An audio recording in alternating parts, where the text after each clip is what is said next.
think it's 6 o'clock, so we're gonna get started. Thank you all for coming.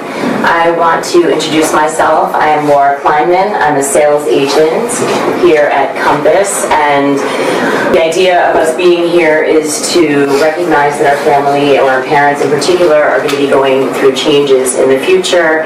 And hello, hi, come on in. We're just starting right up there. We just started. I was saying my name is Lauren. I'm a sales agent here at Compass, and we are here today to understand a little bit more about how we can support our parents as they go through changes and are getting older. So I want to welcome you all here. I don't know how many of you have been here before. This is a little bit of a 360 for me because I worked in this exact space for those of you who have been in the neighborhood for a long time when it used to be Two Boots Restaurant. So back in the day. So I'm a Compass Plus agent and a certified senior advisor. In my business, I'm specifically focused on helping senior homeowners and their families navigate the transitions of moving from their family home. And with that, really understanding the challenges and that face seniors in terms of this big decision in their lives. Change is difficult for all of us, particularly difficult and also overwhelming for seniors, especially when they're making the decision to move from a beloved home that they've lived in sometimes for decades. Even more challenging, I know some of you here don't live close to your parents, and trying to manage their care needs and their living arrangements from afar comes with a whole different set of issues and anxiety. It is a national network of agents that have an abundance of resources all over the country to help families go through changes in these transitions with compassion and most of all, patience. And I think that we all know this in working with our parents, that patience really is the key in having these conversations with them. Tonight we're discussing initiating meaningful conversations with our parents about their future. I want to acknowledge that these conversations are not easy. Initiating them is often the most difficult part, but being thoughtfully prepared as to the reason that we're here is really the best place to begin. I'm hoping that all of you will gain some insight here tonight on how to begin these conversations, how to structure them, and really get some focus from Zoe and Dawn on the most important things to be looking at when starting these conversations. Joining us tonight, we have, as I said, Zoe and I grew up in the neighborhood together. She's an elder attorney with Grimaldi & Young here in Brooklyn, and she's going to be talking about the specific documents that your family is going to want to put in place in order to ensure their well-being in the future. Dawn is the founder of Hither Hive, which is an elder move management support company, and they focus specifically on decluttering, downsizing, and concierge moving preparation from beginning to end. Tonight, we're each going to be speaking about 10 minutes, and then we'll have time for questions and answers. We'll have a little bit of snacks, some beverages, and then some time for additional questions as well. We are videotaping tonight, so if you do have somebody that you think would benefit from this conversation, we can certainly share the link with you later. If you're not interested in being on camera, let us know, and then we can arrange that as everything is getting finally edited. So why this conversation matters. I'm going to start with sharing my personal story that really initiated my idea of putting this all together, why I feel like proactive planning is so important. When my sister and I were in our 30s, my parents started talking to us about their plans for the future. And this was where the important documents were, what their healthcare expectations were. It was just really hard to digest that conversation when you're in your 30s because they were active, they were social, we were traveling regularly, and the idea of having to face their potential health issues and possibly their mortality was something that I had zero interest in talking about, and I felt like it was absolutely way too early to be having these conversations. So they can take my parents continue to have these conversations with us. My dad is very persistent, for those of you that know him. At that time, he was still very patient, although he continued to bring up these conversations. He definitely respected the fact that I was hesitant in talking about these things. But I was still hearing him, even though I wasn't committing to having these conversations. and keep on track with all my ideas. So he respected my hesitations in having these conversations, but throughout the years, he patiently continued to initiate the topics that he wanted to talk about. As time passed, I began to notice changes in my parents, and their needs became more real to me. We began to speak more often with more focus and detail. It was kind of impossible to avoid, as it was incredibly important to my parents that both my sister and I understood how and where they wanted to age. We ended up discussing their advanced health directives, their long-term care policies, their durable power of attorneys, their wills, and getting an idea of their overall financial picture. Fast forward to 2025, my dad is now 101. My mom is 93. They are living in their brownstone in Park Slope, 55 years, and they're living comfortably and relatively healthy. My sister and I live very close by. We see them often, and we do have at this time a part-time aide assisting them, amazing part-time aide, Kathy, assisting them, which is being paid for by my mom's long-term care policy. In June of this year, that policy incidentally expired. So July of this year, moving forward a little bit, my father took a fall and fractured his hip. He was admitted into Methodist Hospital. He had an absolutely amazing recovery. And within 6 weeks, he was home, doing wonderfully. The night before he was coming home, my mother started showing signs of a stroke. And the next day, within hours, actually within 1 hour, I had to admit my mom into Methodist. Hi. There's a seat here, Pat. So within an hour of my dad getting home, I now found myself admitting my mom into Methodist Hospital. Incidentally, same floor, same doctors, same nurses. The whole thing was crazy and surreal, as my father had just left this exact location. The summer was a whirlwind for my family. So many things came up throughout the several months that my sister and I were absolutely not prepared for at all. But thankfully, we did have a clear roadmap from my parents as to how they wanted us to handle circumstances that came up. This preparation that they provided us with helped my sister and I make really important decisions together regarding our parents' care and finances when they were not able to advocate for themselves. And only now, in retrospect, although we are still in this process, have I learned to fully understand and appreciate my parents' forethought and proactive thinking on all of this.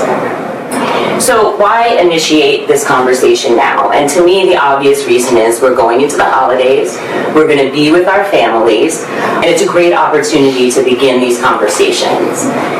Throughout the year, there's distance, there's distractions that make these conversations more challenging to coordinate. But during the holidays, you have your siblings, you have your extended family, you're all under one roof, it's a safe space, and it's a perfect time to have meaningful conversations. We tend to be focused on connecting during the holidays. So I'm creating this utopian vision of the holidays that we all want to be with our families, we enjoy our time together, it's wonderful, right? But that being said, is in a lot of ways a perfect time to really get, because you are all together in one place, to have and initiate the talk. Speaking with your family will definitely not prepare you for everything that might come up, but it will make things easier in the future for everyone. Your parents having the ability to actively participate in making the decisions about their own safety, their own care, their own living situation, their own happiness is an important step in building trust around these conversations. And you're also able to support one another while you're supporting your parents at the same time. As I mentioned, I initially resisted having these conversations with my parents, but thinking about the process now, I realized that with that first conversation, a seed was planted of trust that grows throughout the process and as these conversations grow. With this, I want to acknowledge that my sister and I were really fortunate because my parents took the initiation. They initiated these conversations with us, and they were very proactive in their own planning. We all know that families are different. You will encounter different obstacles and challenges. But these conversations can actually bring families together, and sometimes you can find unity where maybe it hasn't existed before by putting our differences aside and coming together to help our parents feel comfortable with the decisions and the choices that they're making. Your being here tonight means that you realize that at some point, if you haven't already, and maybe some of you have, you will need to step in and make some difficult decisions about your parents' health, comfort, and care. As we know, every family is different, and everyone's needs, both now and in the future, are unique. That means the way that you approach these conversations will be different for every family. I want to share, well, first of all, I wanted to ask if anybody has started these conversations with this family, just to get a sense of if anybody has already started planning with their parents that's here, a little bit. They know I'm here, so. Right, excellent step. So I want to share some suggestions that I think would be helpful in your preparation of establishing this conversation with your family. You want to recognize first that an in-person environment is much better than virtual. There's a lot more connection. You're able to really get the sentiment of what's going on with all the attendees. You should schedule this meeting in a neutral, safe location that all the attendees are comfortable in and where there are very little distractions. You'll want to identify all the family members that should be part of the planning for this conversation. It should not be a surprise for anybody. You want to make sure and be clear with your intentions. Everybody should know beforehand. I suggest that, and although my father disagreed because I read this to him, he did not think that this was necessary, but I suggest, because I have friends that I know this is helpful for, maybe designating a facilitator, somebody that can actually keep the conversation focused on your parents and also potentially alleviate some sort of conflict if you think that it might arise. And I think most importantly, it's helpful to have clear goals throughout what you want to learn in the conversation and approach it with open-ended questions. I have some examples of what I think open-ended questions look like that might help you have a bigger picture of what this would look like. What does your ideal future look like? You would ask your parents. How can we best support you staying independent? We want to make sure we understand what you want for the future in order to best support you. These topics are hard to think about, but planning ahead can help all of us have peace of mind. You also want to remember that fear and resistance is normal, so parents will worry about losing their autonomy, their independence. Most importantly, I feel like the role reversal of their kids becoming the caregivers. Children feel anxious about their parents aging and facing health issues. You want to approach this conversation with empathy and understanding. The best way to do this is to practice active listening, meaning really listen when your parents are answering your questions. Allow them to express their thoughts openly and their concerns, uninterrupted and without judgment, showing that you really respect their point of view. You also want to have patience. This can be especially difficult when you or your family members have specific, strong ideas about what they think is best for your parents. In other words, in order to build trust, it's important to focus on listening more and speaking less, which I know can be challenging. Siblings also need to feel the same trust and respect. Disagreements may come up, and that's okay. You want to recognize that everyone's fears and concerns, and you might all not agree, but it's important that everyone feels heard and respected. This will help foster a collaborative, supportive relationship, which you're going to need with your siblings and extended family. Most importantly, you want to approach these initial conversations with an open mind and an open heart, remembering this is about your parents, not you. That's keeping in mind that the decisions that are made during these conversations will definitely affect you in the future. I want to share with you some topics that I think you might want to focus on, not all at once. This conversation is a process. It starts one place and then over the years will evolve as your parents' desires and changes and needs change. You want to think about where your parents' preferred living arrangements might be. Where do they envision living as they age? What are their lifestyle goals? What do they enjoy not now, and what are they going to continue to enjoy in the future? And what is important for them to have access to? Do they have a healthcare plan in place? Have they considered what caregiving might look like in the future? And if any financial and/or estate planning have they done or prepared for? And with that, I'm going to hand it over to Zoe, who will go into more detail about estate planning. I'm just going to set my clock here so I don't go. Hello, everybody. My name is Zoe Freireich. I work as an elder and estate planning lawyer. I'm in the neighborhood. I'm on 4th Avenue and 19th Street at Grimaldi Young Lovers. So I just want to go over basics tonight with you. You have this, my PowerPoint that I'm giving in person in your folder if you ever forget anything. So the agenda is just to first talk about advanced directives, and those are power of attorney, healthcare proxy, living will. Those are the major ones. And then also how you would plan with a trust, and what that has to do with long-term care plan and asset protection. There's two different types of trusts that I'm going to talk about tonight. There's many different options out there, but the ones that I'm just going to touch upon are living trusts and pools. So the advanced directives that are a group of documents that are very important that give you protection while you're alive and make sure that your wishes are carried out by somebody that you absolutely trust. So the first one that I'm going to talk about is power of attorney. A power of attorney allows somebody to manage your financial matters and your legal matters. It's a convenience document as well as a document to be used when you are no longer competent to do those things for yourself. And so as soon as you sign it, it can be used. So if you're in the hospital or if you're in a rehab facility because you've fallen down and broken a hip, your trusted loved ones can do all of your finances for you. They can write checks for you. They can go to the bank. They can actually sign you up for rehab afterwards in your home. They can have a physical therapist come for you. And it also avoids the need for, if you don't have a power of attorney and you do become incompetent, you cannot make decisions for yourself, you have to have a guardianship proceeding done in the courts. And so that it avoids that. There's a standard form, and there's a copy of that in the handout. That is, you can Google it, find it online. That's just for your day-to-day type functions. But if you really want a document that's for long-term care planning and for protection of your assets, estate planning, you really do need to see an elder lawyer or a trust and estates lawyer, or because there are modifications that us lawyers put in that make the document extremely powerful so that it is as powerful as a guardianship.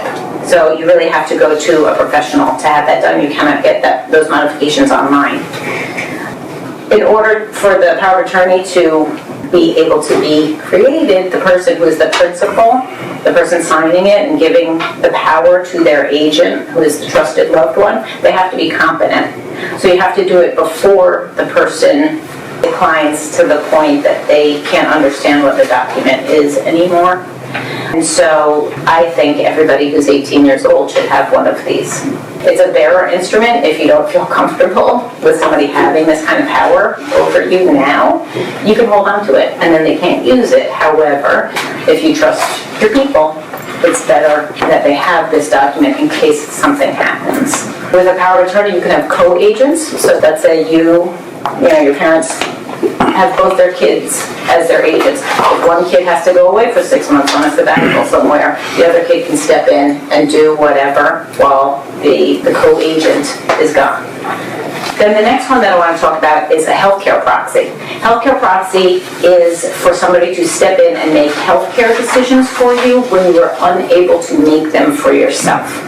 You are always the first person that is able to make your healthcare decisions for yourself, and that's, hey, we need a prescription, all the way to my parent would not want to live this way, please do not connect them to that machine to keep them alive. Right? It's everything. But you yourself are the person who always makes those decisions, but when you become unable to make them, there has to be somebody who is appointed. Again, it's a statutory form. There's a copy of it in your handout. That is something that you actually could do on your own. We don't have to go to a lawyer, but if you're not going to do it, just go to a lawyer and pay for the fee. It's not very expensive. Okay. Then the last one is a living will. You don't need it so much because your healthcare proxy, your agent, can make the decision not to connect you to machines. However, in practice, doctors sometimes don't want to just let you pass away. They have a Hippocratic oath unless the agent shows that the parent or whomever actually wrote down, I don't want to be connected to machines, right? And so that's what a living will is. A living will says, which, by the way, different from a last will and testament, totally different, similar name. A living will says, please do not connect me to artificial breathing, hydration, nutrition. Don't give me antibiotics, just give me maximum pain medication, let me pass away. And so if you don't agree with that, certainly you don't sign one. But if your parents do agree with that, or if you agree with that, it's a good thing to have in case. And then in order to protect your assets, your wealth, from the cost of long-term care, you plan with trusts. So first of all, I want to step back and what is long-term care? Because not everybody knows what is long-term care. I have health insurance, right? Health insurance and long-term care are different. Long-term care is unskilled, meaning it's not a nurse, it's not a physical therapist, it is an aid. It's when somebody needs an aid. And as people age, and we're living into our hundreds now, quite commonly, people need somebody. Even if you're okay mentally, your joints go. And it's expensive. So if you're going to pay for that care, you either pay out of pocket from your savings, you have long-term care insurance, and if you haven't gotten it, by the time you're, 60, 70 years old, you'd have to talk to an insurance agent. It's quite costly. And so if our parents don't have it, they really can't get it by now. And the only other way to pay for it is through Medicaid, not Medicare, but Medicaid. So Medicare pays for people's health care, but we're talking about long-term care. And so people say, but I'm not eligible for Medicaid. There's all sorts of asset limits, and there's also income limits. So as an elder lawyer, this is what I do. I make people eligible for Medicaid. So I just want to keep very clear that it is never too late and you never have too much. Even if you already have somebody who is actively using an aid, it is never too late to hopefully save some of the assets, and you never, unless you earn your income $8,000 or more a year as a retired person, maybe you're over income, but for the most part, most of us, we're never over income, we're never over assets. So how do we do that? First of all, I want to let you know that the income portion, you don't have to think about until you actually are applying for Medicaid, because you can't get rid of your income usually, and there's just no real need to go too much into it. But what you do have to prepare for is your assets, right? So Medicaid doesn't look at all of your assets, it looks at certain assets and your resources to pay, and those are the things that you can then transfer into an irrevocable living trust called a Medicaid Asset Protection Trust. That is credit protection, so none of your creditors can attach the assets that you title into the name of the trust. And they then are not calculated as part of your assets when Medicaid looks at what you have. Any living trust is a will substitute, and so you can provide for your family after you pass away in the document, and you can also provide for what happens with your assets during your lifetime. Because it's a will substitute, you also avoid probate for everything that the trust owns. When you do pass away, you don't have to go through the court system. Like a will, you go through the court system, it sets you up for that. If you don't have a will, the court system as well. But having a living trust avoids the extent that you put everything into the name of that trust. And also, if you pass away and in your home, you can avoid capital gains taxes through a Medicaid Asset Protection Trust. And then I touched upon real briefly that there's also something you can do for your income. It's called a pooled trust.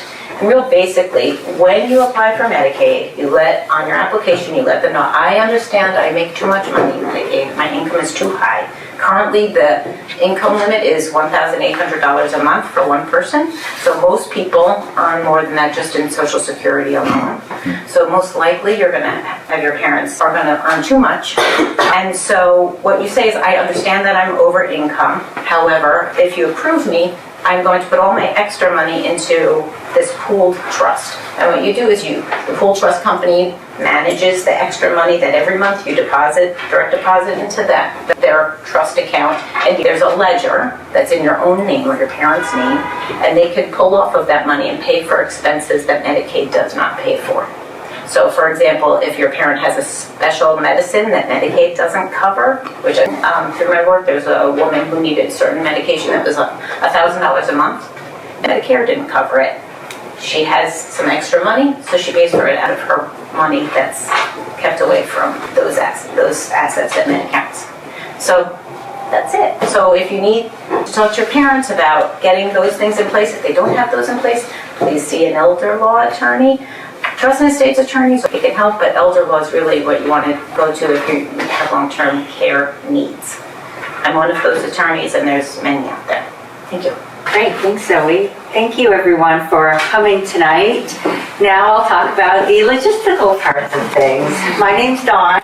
I am the founder of Hither Hive. We're a senior and specialty move management and professional organizing company.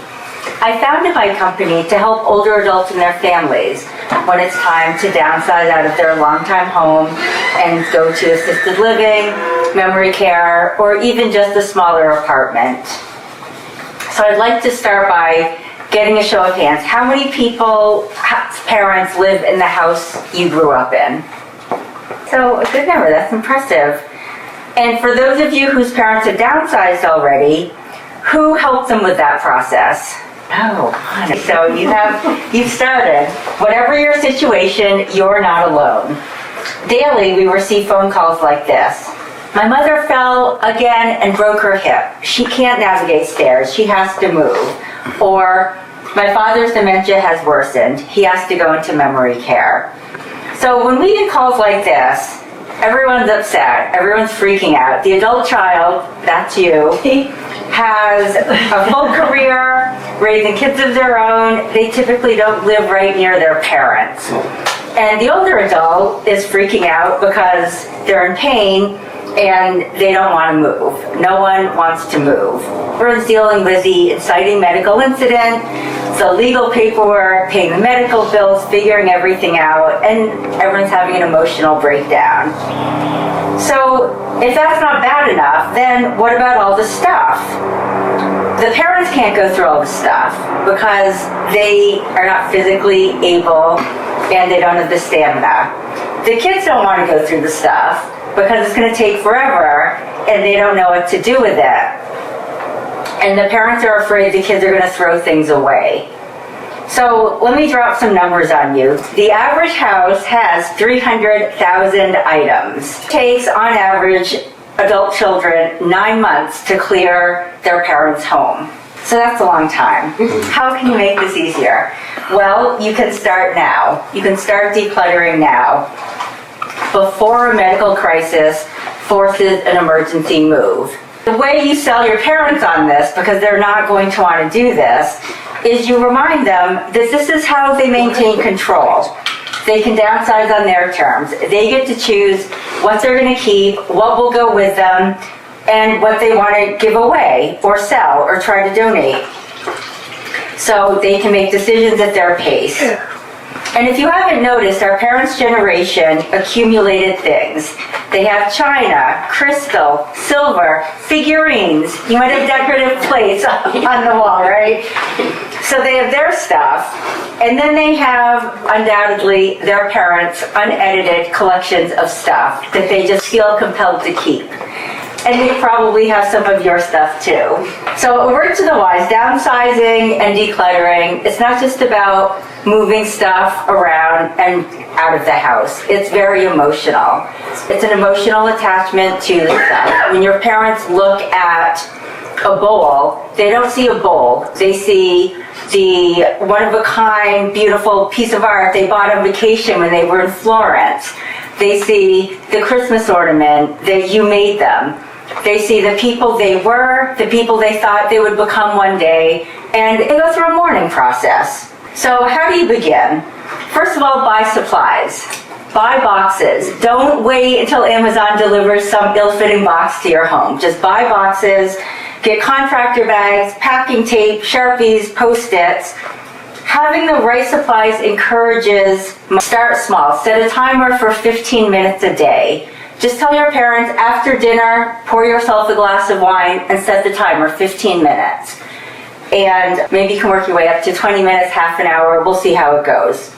You want to start in a non-personal area like the kitchen. Eliminate duplicates. Open the drawer. Do you see 5 spatulas? Throw 4 away.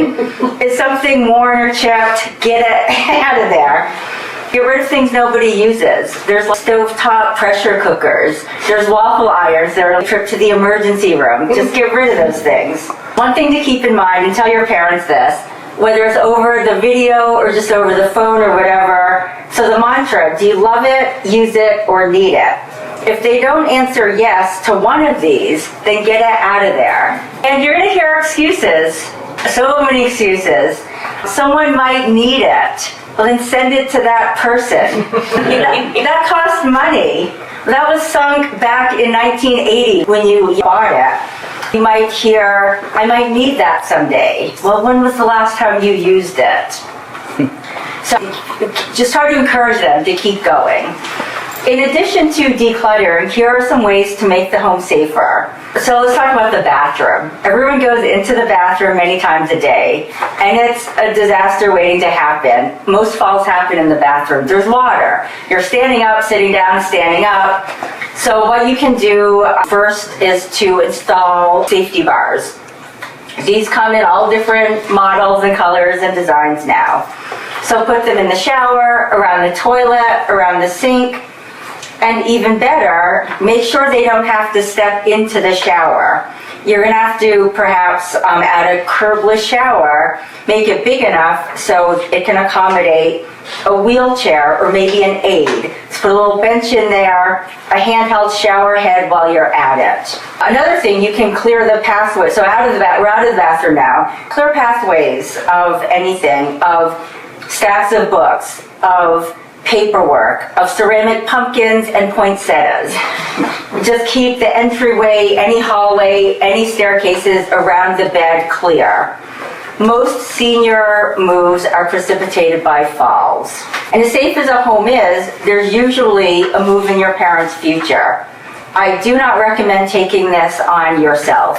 This is not a time to DIY or save money. It's not the same as moving yourself, where you might be able to pick things up, you might be able to pack a box, the noise won't bother you, you're not upset about moving to your final place. So your parents are going to feel all of this, and they need special care. They need you to take care of them, take them to lunch, bring them to your home where their home is being packed up. So what you do is you hire a move manager. We're like wedding planners, but for moving. We'll decide what fits from their current house, which is large, into their brand new, smaller assisted living studio. Well, they can bring one love seat, not the 3 sofas they have. They definitely can't bring the dining set, the china cabinet. They cannot bring all this stuff. So we take care of that. We figure it out. We manage the move. We unpack and organize everything in the new home. So they don't have to lift a finger. You don't have to lift a finger. You bring them in, you open the door, and everything's set up. Move managers also help declutter. We sit with your parents and we go through all of their stuff. And then at the end, we clear estates. We work with auction houses, art and antique dealers, and we empty the house so you can get to the true value of the estate. I always tell people, do not let one outdated, out-of-tune piano prevent you from achieving the value of the real estate. So we work on all of these tasks so you can focus on what matters most, your parents. So I'm going to leave you with one action item. Call your parents and start this conversation. The earlier the better. Agreed. That seems to be the theme of what's happening here tonight. So I wanted to just make a couple of final comments in terms of a little bit more about what initiated this conversation and our being here. While speaking with my friends about what's been going on with me in the last year, it became apparent that there was quite a bit of value in the information that I had learned from the experience, and I thought it was really important to try and help other families. So I'm really glad that you're all here. I hope that you'll see the benefit in this. While my sister and I were certainly not prepared for the last couple of months, the emotional roller coaster, it became clear that my parents' early proactive planning helped us maneuver through this emergency situation with a real level of confidence. While a majority of adults recognize the importance of having these conversations with their parents, most don't, for a variety of reasons. And that's exactly why Zoe, Dawn, and I wanted to be here with you guys tonight to offer you some insight, guidance, and practical tips on how to begin. You can never be 100% prepared for any situation, but as Zoe mentioned, having the healthcare proxy for my parents and the medical directives, among other items, really allowed my sister and I to approach some difficult decision-making regarding our parents' care, knowing that what we were deciding was actually what our parents had decided for themselves. And it did bring us peace and made the experience easier when dealing with so many other moving parts. Like my parents, many of our parents hold this romantic vision and idea of aging in place and staying in their home. In some cases, this is absolutely possible, but with what we're seeing now with the rising healthcare costs and the decreasing federal funding, who knows what the future will bring. What I do know with 100% certainty is that the only way your parents will be able to stay in their house is if they do aggressive financial planning today. So I can promise you that by actively participating in these difficult conversations is worth it. Having a clear idea of what your parents want will provide you and your family with clarity. Which enables you to honor what they in fact want and respect your parents' choices.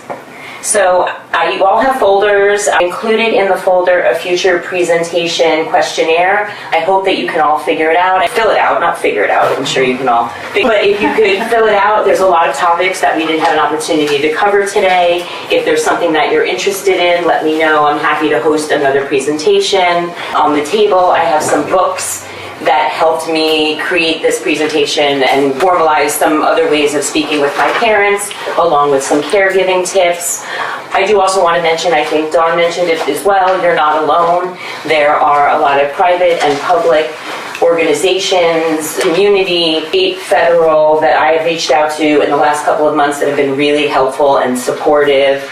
And there's also a flyer on the table, and I think I put one in each of your folders as well, for Heights and Hills, which is a community senior center that also offers caregiving support. And I just want to end tonight by honoring and dedicating this presentation to my parents. Their love and support and their proactive planning really was one of the greatest gifts they ever could have shared with my sister and I. And it's my hope that being here tonight, your families will be able to find peace and connection in your own planning together. So thank you for coming. Thank you. And I guess we're going to have a little bit of questions, and then we'll have snacks and drinks and a little social time and all of that.